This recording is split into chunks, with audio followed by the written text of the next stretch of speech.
Moi kaikille! Täällä olisi LPS Nikita TV. Tänään tulee teille tämmönen vaihtopetsivideo. Okei, eli säännöt ihan ekana.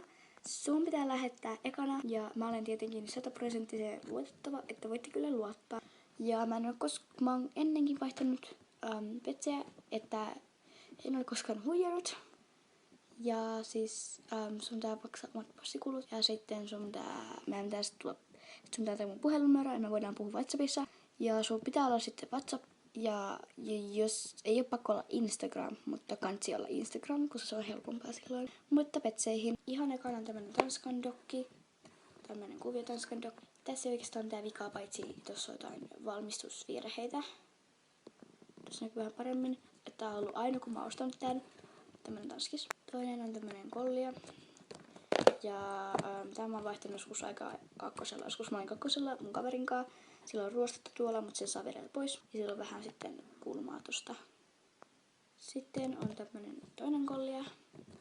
Ja tämmönen liila kollia. Ja sitten tää on ihan sika hyvä, kun tässä ei oikeastaan mitään. Kaikissa näillä on reikä, paitsi tällä. Siis semmonen. Okei, eli tämä petsi pitää vain vaihtaa mäyräkoiraan. Taikka johonkin seisovaan kissaan. Eli se on siis tää kuviomäyräkoira. Ja joo. Tässä ei mitään virheitä, paitsi siinä on vähän häntä eronnut. Toivottavasti se ei haittaa. Ainakaan mua se ei koskaan haitannut, mutta muuten on ihan sika puhdas. Kiitos, kun videon ja siis kirjoittakaa kommentteja, mitä haluatte. Ja